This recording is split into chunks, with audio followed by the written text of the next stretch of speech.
What's up guys, Shayla here, and as promised today I wanted to bring you my very first story time video. So today I want to share with you an experience that I had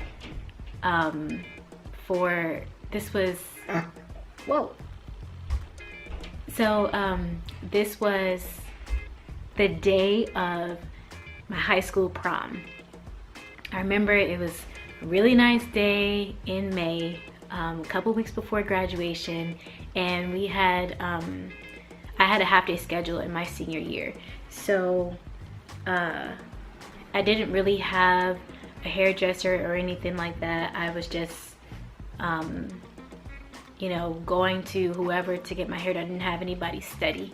So a friend of mine recommended this hairdresser to me, so I went. I scheduled an appointment for 1 o'clock that afternoon. It was a Friday night, or Friday. Prom was that night at 9 o'clock, and so I scheduled my appointment for 1. And you know how you always get that the buzz, and like everybody's talking about prom and how excited they are, and you know, people were leaving school early and stuff like that to go get their hair done, their nails done, get ready for dinner, you know, all this stuff. And it was me and my best friend.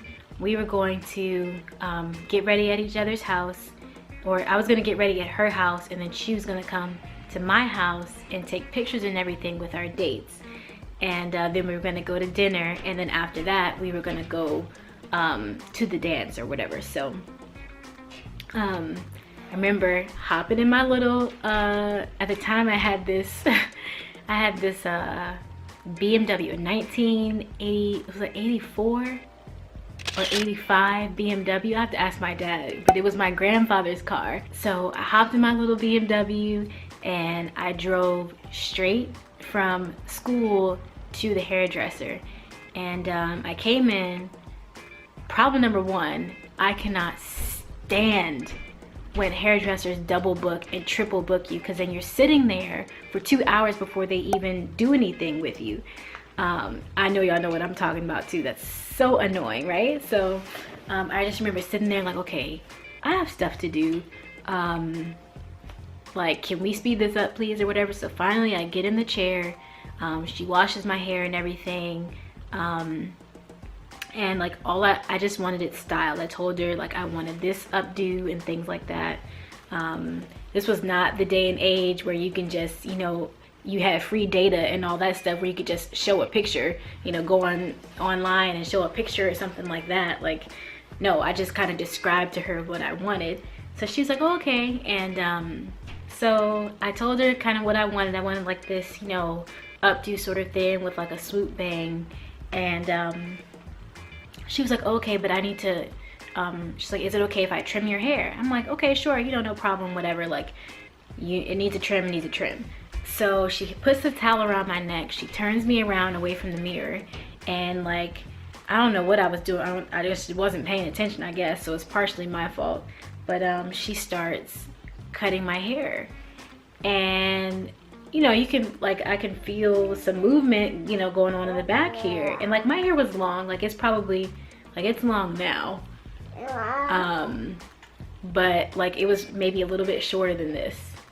And she turned me sideways, and I kind of caught a glimpse in the other mirror, and I saw like my hair in the back, literally, y'all, it was like, it was short. And I was just like, no, she did not just cut all my hair off. Like, what in the world? And then she just kept cutting. But yeah, I know. So by this time, it's like I couldn't really do or say anything because she was like halfway done.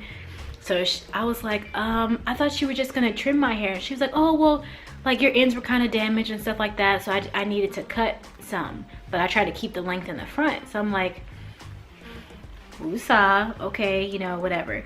So she finishes the cut. She puts rollers in my hair, because I guess she was gonna like roller set it or whatever. She puts me under the dryer. Then I sit there for another like hour or longer. You know how it is when you have rollers in your hair. It's like, it seems like, you know, that 45 minutes be taking 2 hours to get your stuff together. So I'm sitting there, whatever. She finally gets me out of the chair. she takes the rollers out and like fluffs it, and then she's like, okay, and then like she slicked down the edges, my edges in the front, and that was pretty much it. And I'm just like, and she's like, okay, you know, what do you think? And I'm just like, oh. On the inside, I was like, I was so angry. It looked like this ugly, like it was like a bird's nest that wasn't all the way completely done, and like it was not good. So I was like, okay, thank you. I paid her. And I just remember I opened that door, I walked around the corner to my car. I sat in the car and I was just like,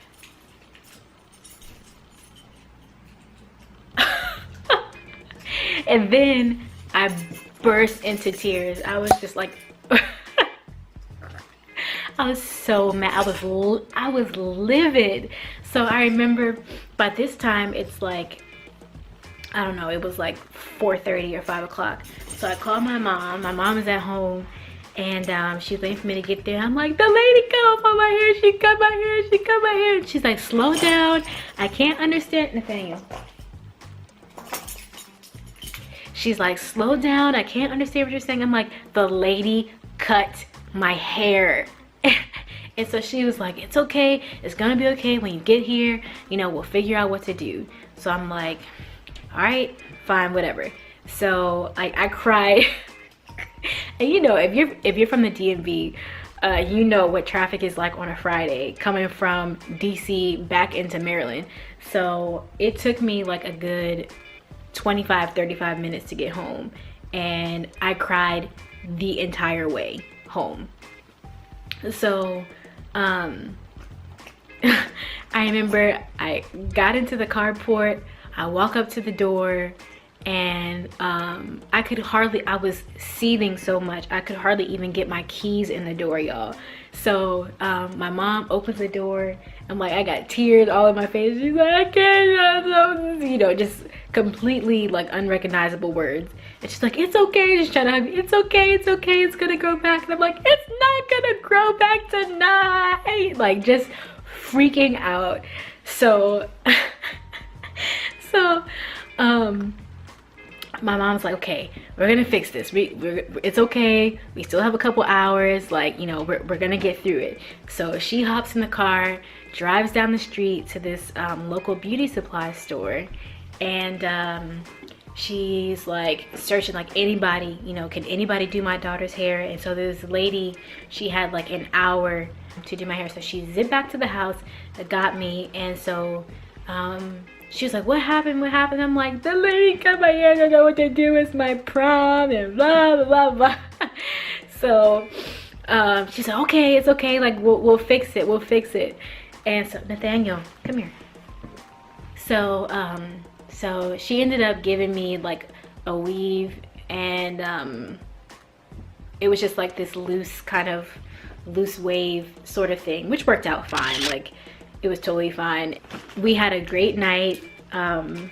Rodney was actually my prom date, and so I just remember we went, you know, he came over and everything. We took the pictures, which he hates pictures, by the way, but whatever. We took the pictures, and then you know, we went to dinner and we had prom. But I was just like, never again am I ever going to somebody that I don't know or haven't seen their work. So Nathaniel, you kicking mommy's camera. No. Hey, that was kind of the beginning of my journey and why I decided to go natural. Just because like having you know, having different like issues with my scalp and breakage and things like that, just over the course of my younger years. Stop, Nathaniel. Okay. Just with having issues over my younger years, I was just like, why do I keep doing this to myself? You know, just constantly having to you know, go to different hairdressers, constantly having to get my hair cut, you know, different things like that. It wasn't worth it. I didn't quite learn my lesson because I didn't go natural until, let's see, 5 years later. But there was another more series of events that took place. Nathaniel, why are you shaking mommy's camera? Yeah, it's not funny. So anyway, I'll just hold it now since he wants to be messing with my setup. So anyway, yeah, I didn't go natural till 5 years after, and then just kind of like this whole rediscovery of who I was. You know, by this I started going natural in 2011, and so around this time it was like I'd been married for 2 years. It was coming up on our 2-year anniversary, and you know, I just wanted to really be comfortable in my own skin and be confident in who I was and learn how to take care of my hair, and be happy with it. You know, I'm astounded at the versatility of natural hair and the beauty of natural hair, and there's so many things. There's this whole new world that's been opened up to me. You know, most of the stuff that I learned I got from the YouTube community, and I'm so grateful that there is this whole natural hair movement of people, you know, who it was the same thing. They wanted to be comfortable and be proud to be, you know, who they were, and proud to be African American, and I'm glad to be a part of that. You know, I look at it as much bigger than just hair. You know, I did the research on the chemicals and all that stuff and how that's just not healthy for us, but beyond that, you know, there's something about feeling empowered, and about feeling empowered to be who you are, you know, and potentially for me to be able to inspire other young girls to just be comfortable in their own skin, them to know that they are beautiful the way that God created them to be, that they don't need to change their hair, they don't need to wear a ton of makeup, they don't need to, you know, dress a certain way to have the approval of society, and that they're beautiful just the way that they are. So anyway, that's my story time for today. I hope you enjoyed it. Sorry if Nathaniel was distracting. He's over here. Nathaniel, sir, stay tuned for next week. And also check out this video if you haven't already. This is a video about how I'm dealing with postpartum shedding and natural hair. So yeah, have a wonderful week, and I will see you next time. Bye.